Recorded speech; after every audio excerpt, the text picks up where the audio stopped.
Bueno, ¿qué tal? Muy buenos días. Bienvenido a la unidad número 9, dedicada a la prevención y control de infecciones asociadas al cuidado de la salud. ¿Sí?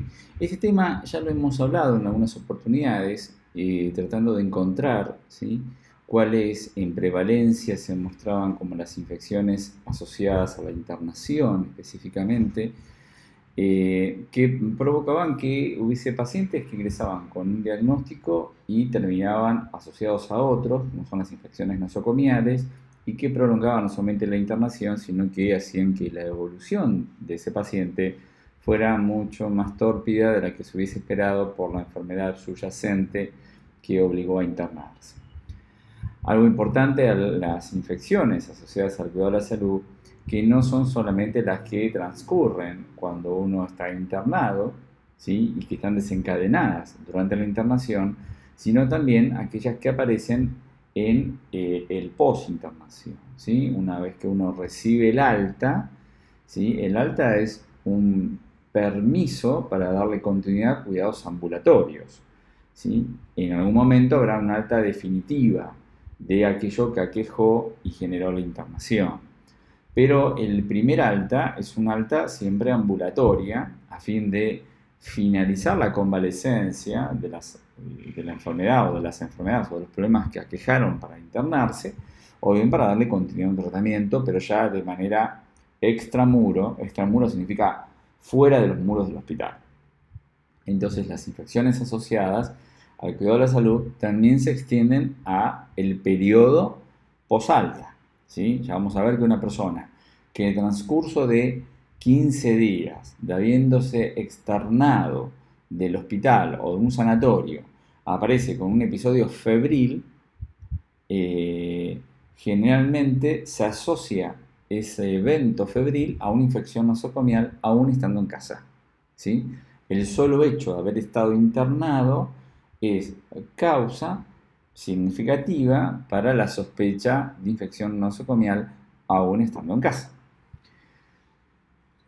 Para empezar este tema vamos a revisar algunos aspectos muy básicos de microbiología. Seguramente ustedes en ciencias biológicas esto ya lo vieron, así que es un repaso rápido, ¿sí?, para llegar a lo que yo necesito hablar, que es el cuidado de enfermería en torno no solamente a las diferentes formas de aislamiento, sino al manejo de los antibióticos, ¿sí?, a la antibioticoterapia.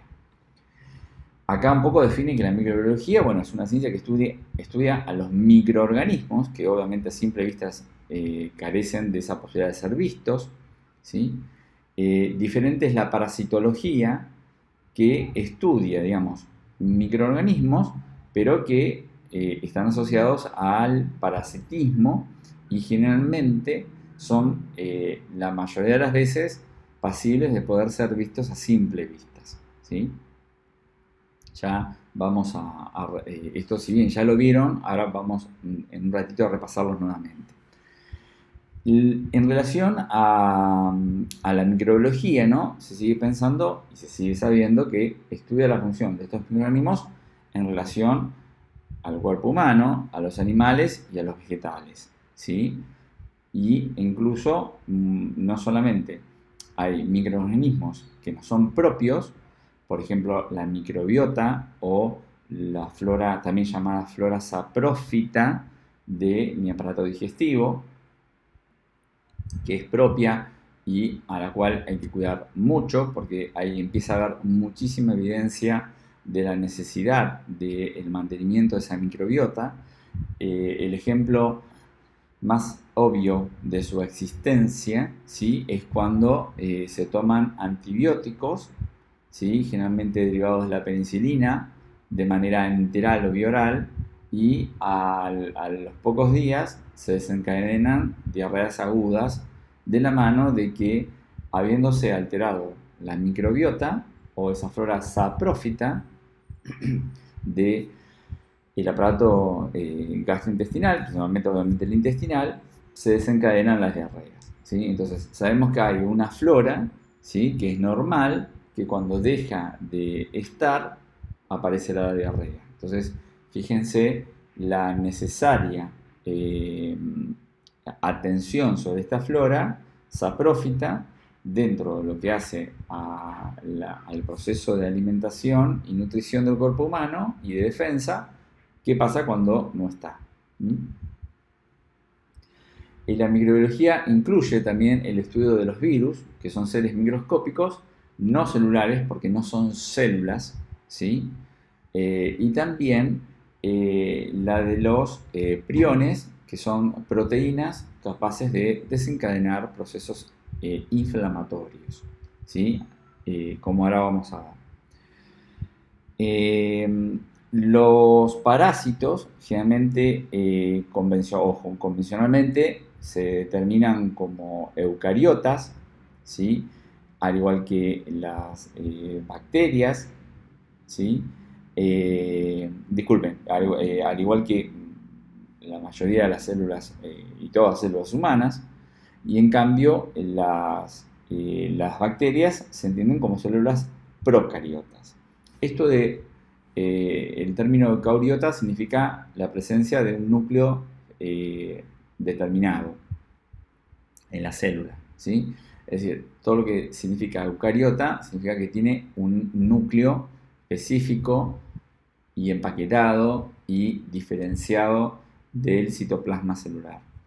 Entonces, a partir de saberse que las bacterias se comportan de forma procariota y los parásitos de forma eucariota, sabemos que tienen características que les son propias. Por ejemplo, las bacterias no tienen núcleo, ¿sí? Sino que tienen todo diseminado su paquete de ADN en todo el citoplasma.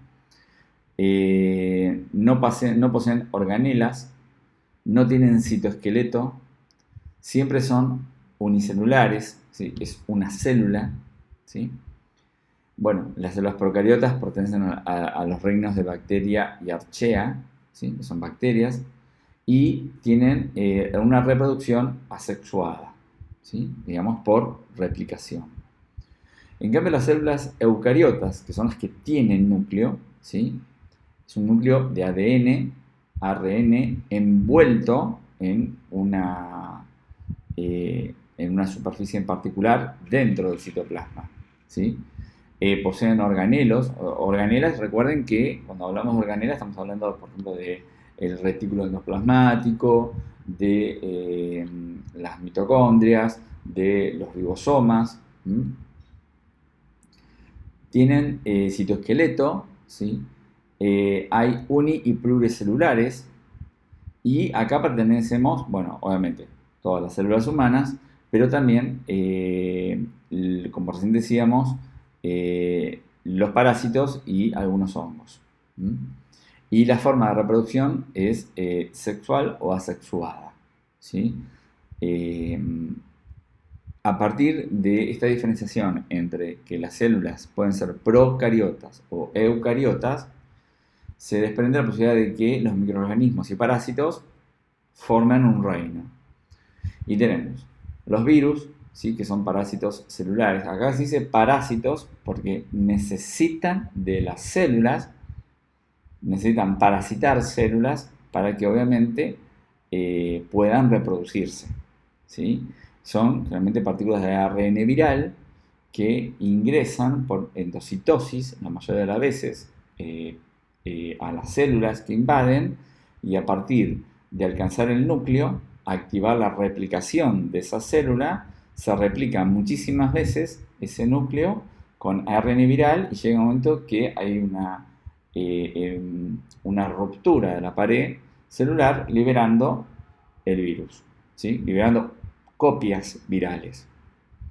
Las bacterias son organismos unicelulares, procariotas, y se reproducen sin invadir la célula. No necesitan invadir ninguna célula.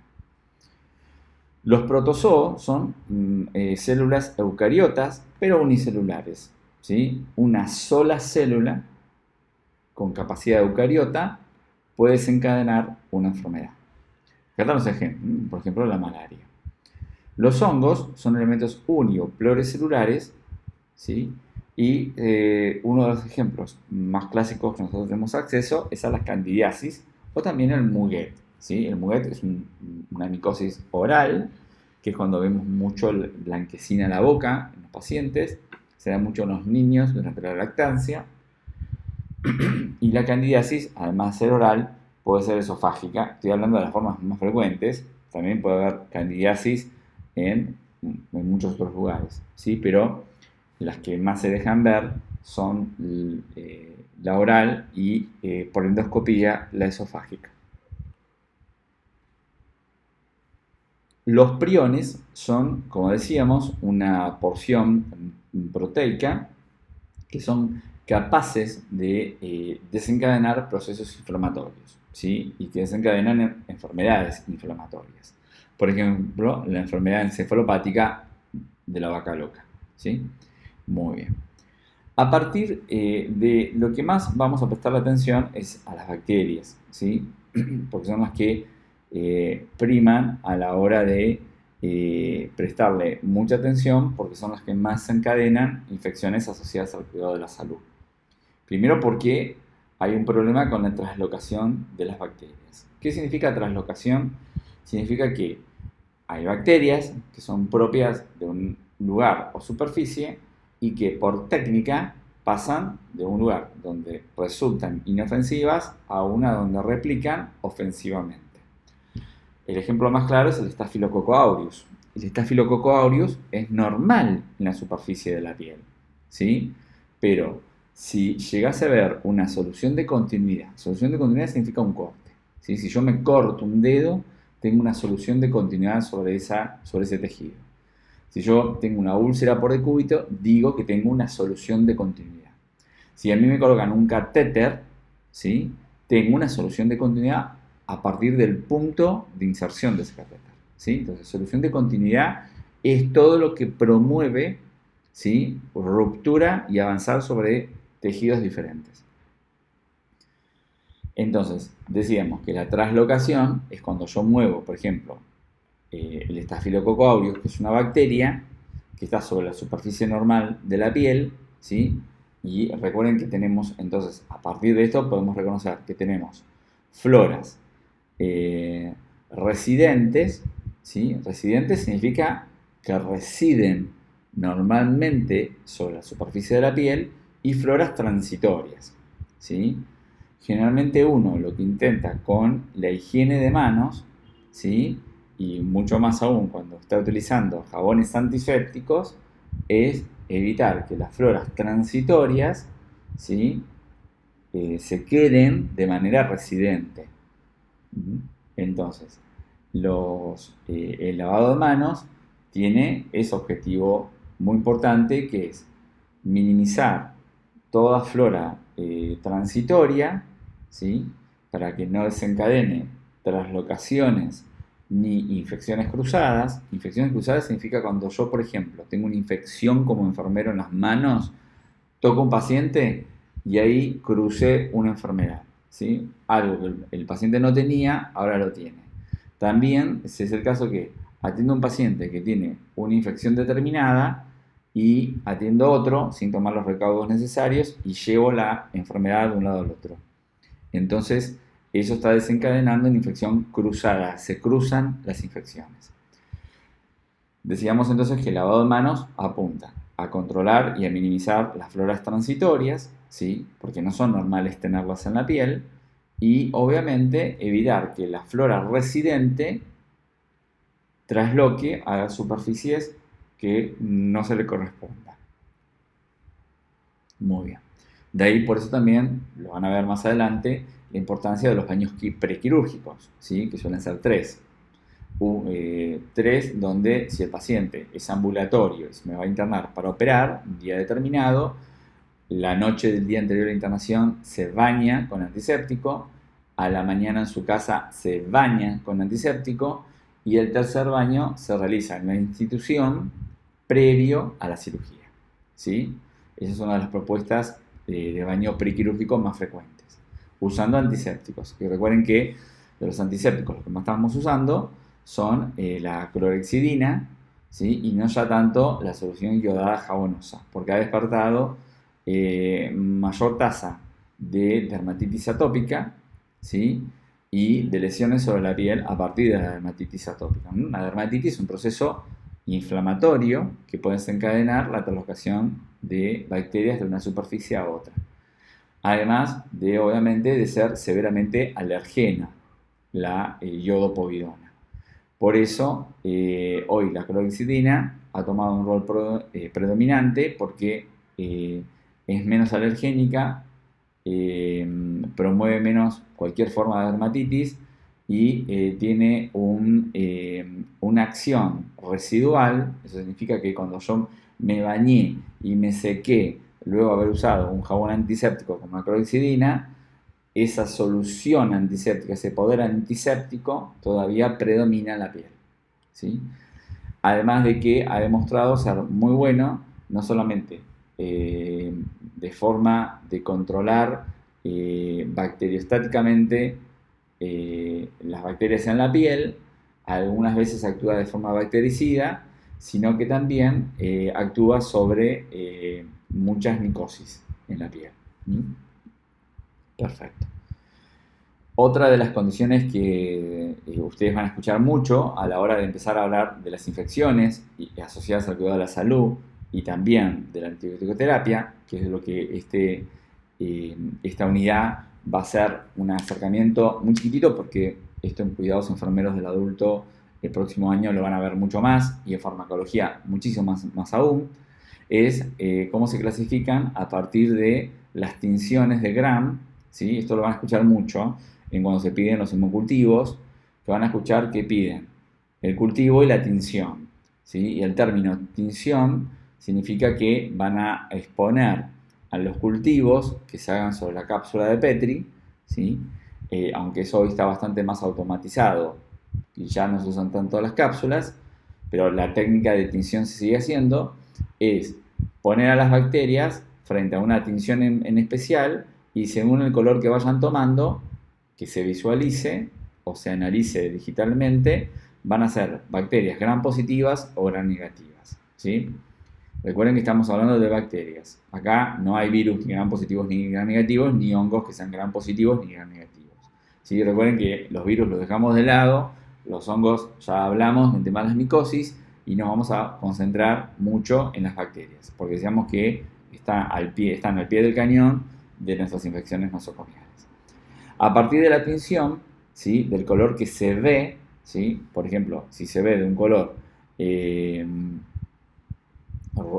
rosa, rojo o roselia, como la fruta, se dice que son gram negativas, ¿sí? En cambio, si se muestran color moradas, se dice que son gram positivas.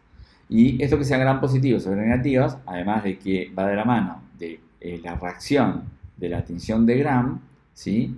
Según el color que hayan impregnado, desencadena un montón de otra información que es la que le importa al infectólogo, ¿sí? De saberse de qué es gram positiva, ya puedo pensar qué bacterias pueden llegar a ser, porque yo sé que bacterias gram positivas pueden ser el Staphylococcus aureus, que recién dábamos el ejemplo de la piel. Vamos a hablar de las más conocidas, el Clostridium botulinum, muy frecuente. También está el Clostridium difficile, ¿sí? Que es el que desencadena muchas diarreas en la internación. Este es el botulinum, ¿sí? Es el que provoca el botulismo. Pero recuerden Clostridium difficile, que es el que es muy frecuente en las diarreas estando el paciente internado, las pseudomonas aeruginosa, el Streptococcus pyogenes, ¿sí? Son bacterias gram positivas. Entonces, como las tinciones se dan un poco más rápidas que saber cuál es la bacteria, con nombre y apellido, yo ya puedo saber si es gram positiva o gram negativa para emprender un tratamiento antibiótico más específico que uno de muy amplio espectro, ¿sí? Vuelvo a explicar. Cuando uno va recibiendo los informes de los hemocultivos, ¿sí? Primero recibe a las 24 horas si hay algo o no creciendo. Y a partir de eso que esté creciendo, se le hace la tinción. Entonces, el médico clínico, el infectólogo, el enfermero pueden saber que a las 24 horas, de la mano de un buen laboratorio, de como que funcione bien, yo ya puedo saber si algo crece o no crece. Si algo crece, si es una bacteria gram positiva o gram negativa. Entonces, hacer mucho más específico el tratamiento antibiótico. Hay antibióticos que son muy buenos para bacterias gram positivas y para gram negativas otros. Otros son mucho para uno, poco para otro. O nada para uno y todo para el otro. ¿Sí? Entonces, la posibilidad de saber la tinción, positiva o negativa, me permite sospechar cuál puede ser la bacteria, pero también emprender un tratamiento antibiótico un poco más específico hasta que espere el antibiograma que me va a decir qué bacteria tengo y a qué antibióticos es más susceptible. ¿Sí? Entonces recuerden que los cultivos pasan por 3 momentos. A las 24 horas me dicen si hay o no hay algo cultivándose. Se expone a la tinción y la tinción lo que promueve es saber si es algo gram positivo o negativo, es decir, si es una bacteria gram positiva o gram negativa. Lo que, habiendo yo ya empezado un tratamiento antibiótico, lo puedo especificar un poquito más. ¿Sí? A las 48 horas me van a decir el nombre y apellido de la bacteria. Y a las 72 horas el antibiograma, que significa que a esa bacteria en particular se le expone a diferentes antibióticos y les van a decir a qué es más susceptible esa bacteria. ¿Sí? Entonces yo puedo pasar de un antibiótico de muy amplio espectro a uno un poco más específico a partir de la tinción y a la especificidad absoluta a partir del antibiograma a las 72 horas que obtengo este resultado. Muy bien. Vamos a hacer un primer impasse de este video para que no se haga muy largo y pasar al tema antibióticos.